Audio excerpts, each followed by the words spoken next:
What's up, all me Ewoks, triples, droids, and Wookiees? It's Anna, also known as that Star Wars girl, and in today's video, I'm going to be talking about the notorious She-Hulk bathroom scene. Now, the writer for the show has done an interview discussing the scene, which is what we are going to be going over today in this video. But before I get into it, guys, my channel is Hardcore Shadowbend, so if you guys have not subscribed to the channel, take a minute, smash the subscribe button, and ring the bell for notifications. Make sure that that bell is set to all. That way you guys actually get notifications when I do videos and live streams.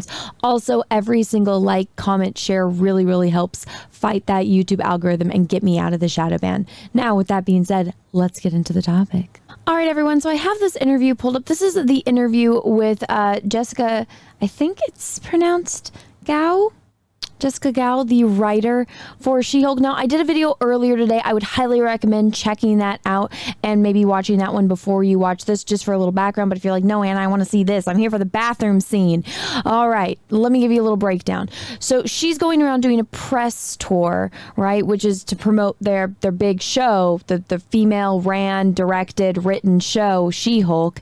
And they are basically, what I exposed in my last video was that they're giving them talking points. This woman claims to be a big She-Hulk fan when in her own interview she basically proved that she has never read a single She-Hulk comic. She also kind of exposed the fact that I think that they're just giving them like a little script talking points, because she talks about how she loved John Byrne's run of She-Hulk, but it's like, but you wrote this show and the way that you made She-Hulk turn into She-Hulk is clearly not how John Byrne, how John Byrne wrote it. Also, the way that she was referencing John Byrne comics, I'm like, you're very clearly talking about Chris Claremont's comics and Chris Claremont's run of She-Hulk. So it's like, it's very obvious that they don't know what the fuck they're talking about, because she's never read them, because she never has, which is literally the problem with so many of the people working on movies now. And this is what the point I made in my last video, is that they're not actually fans of these characters. They don't care about them. They see them as a tool to make money or a tool to push their agenda, because I don't think these things are making very much money. But so this is what I explained. And if you guys are familiar with my channel, then you know this about me. I like to watch interviews. I like to see the way, a person speaks, the way that they carry themselves, their mannerisms. Are they being sarcastic when they say X, Y, and Z? Are they being sincere? It's like with the whole Brie Larson thing where it's like, thank you very much. It's like, ugh. But, if you're just reading something, you don't get any of that. You don't see who they are as a person. So I was watching interviews of this woman because I'm like, how the fuck is it this bad? Right? And in these interviews, I came across this. Now, unlike the last interview that I went over in my previous video, which again is linked down below in the description of this video, this one is actually edited. The other one, they didn't edit out any of like the cuts, or there was no cuts. It was just like the thing.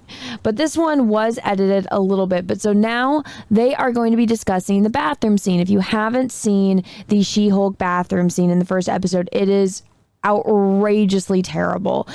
Basically, Jen gets into the car accident where she gets a tiny little cut and a tiny little drop of Hulk's blood, gets in her, she turns into She-Hulk, she goes and gets lost in the forest. Then she makes her way to a bar, doesn't ask the bartender for a phone, for help. She just goes into the women's bathroom, and then all these other women come in and they're like, oh my god, girl, what did he do to you?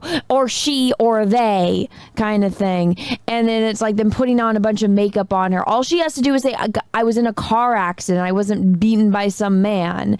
It's very much virtue signaling. It's very forced. It's so unrealistic. And this is coming from me, a woman. So let's watch and see what she has to say, because I think it's very eye-opening. I did watch the pilot with my girlfriend, and she loved the bathroom scene and said that that was as accurate as you probably could get with a superhero scene in a women's bathroom. Can you talk to me about no.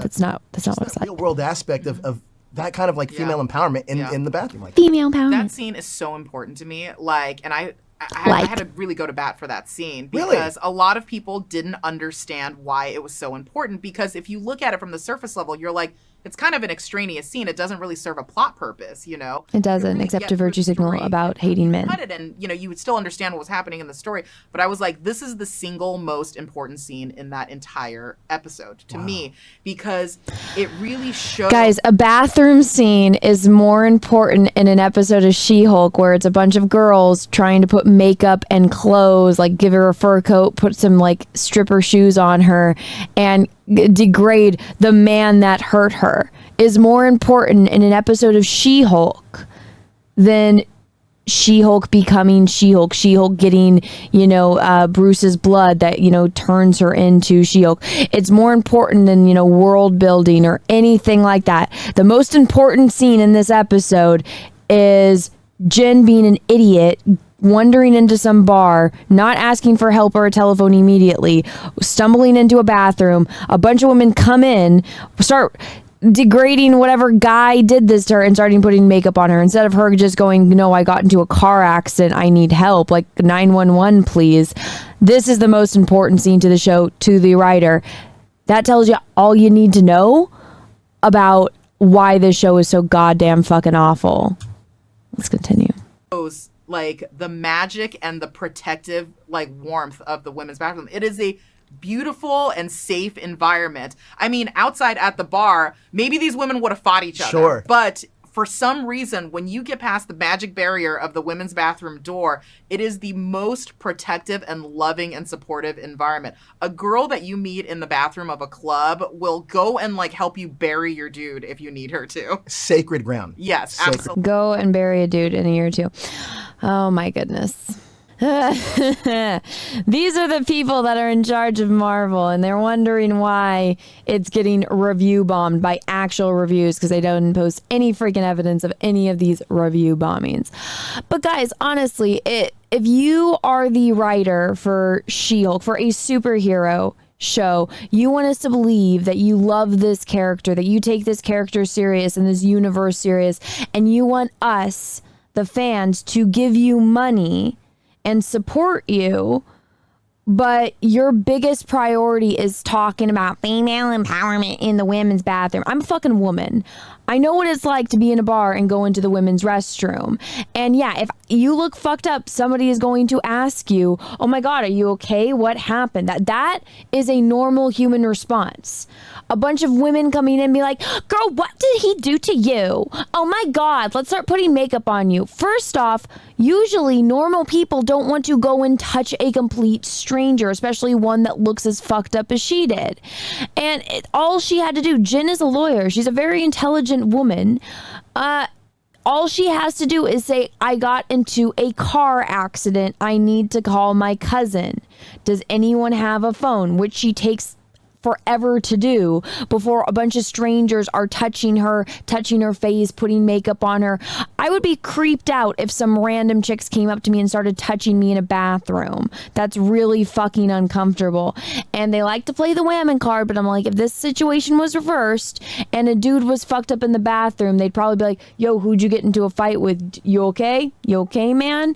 And I'd be like, yeah, I got into a car accident. I was like, oh shit, dude, you need to call someone, you know, like very normal responses. But this was like over the top ridiculous. But that's where the writer's priority is. It's to show, oh my God, look at female empowerment. Look at when you're in a bathroom, when you make friends in the bathroom, and it's like, I'm a girl. I know, like, women are, yes, they are nice when you go into the bathroom. There's always that one bitch, but I mean, that bitch was going to be a bitch at the bar, in the bathroom, regardless.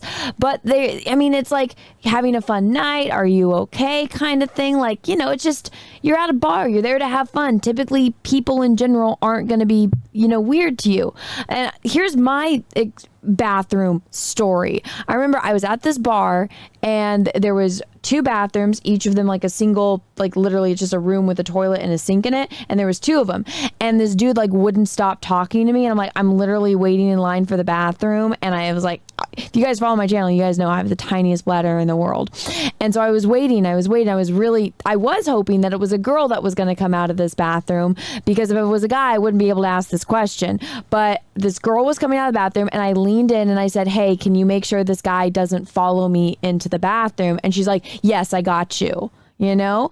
And that wasn't even in the bathroom. That was like us passing each other. Like, that would be kind of weird for me to like ask another guy. I don't know. Maybe it's just a woman thing, but I felt more comfortable and I was really hoping that it was a girl coming out of the bathroom than the guy. But that was specifically because there was a guy that was not leaving me alone, and I was literally, I'm not getting out of the line for the bathroom because I waited that long, and it was a situation where I couldn't leave, and I'm like, if I do leave, I'm gonna have to like pee on the floor, right? So I have to stay in this line to go in. But that girl didn't go, girl, what did he do to you? Let me put makeup on you. Let me touch your face. It was literally like, no, I got you. Like, I'll shut the door behind you and I'll make sure he doesn't like try to follow you into the bathroom. It's like this unspoken thing. But that was in a very particular situation where the guy was making me uncomfortable and I was drunk and I had to pee. And I didn't want to get trapped in this bathroom with this guy, which in the She-Hulk episode, like she's out in public and the guys are like catcalling her. That's a very different situation than being afraid that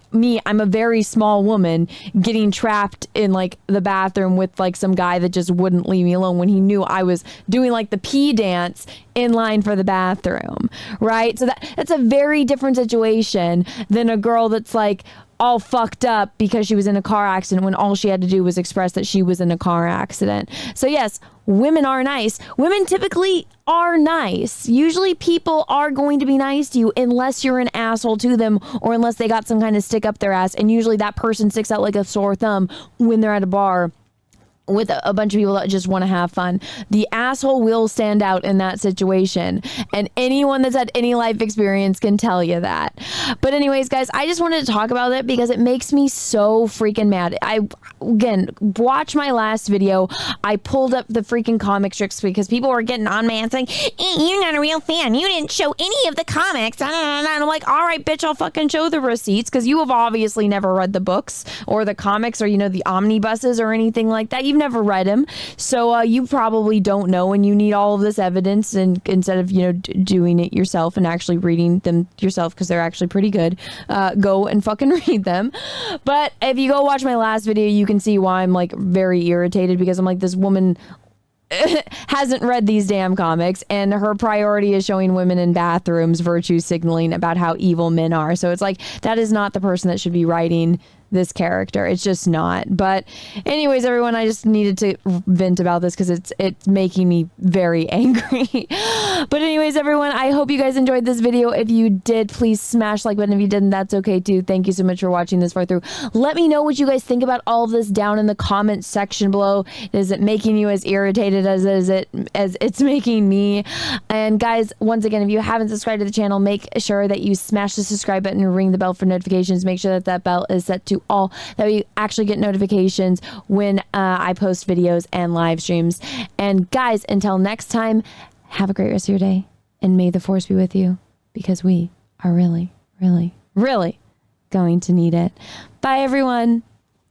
What's up, everyone, and thank you so much again for watching my channel and my content. And if you would like to support me further, because I am not sponsored in any way, shape, or form, as much as I want Mio to get behind me and sponsor me because I love Mio, I actually created something.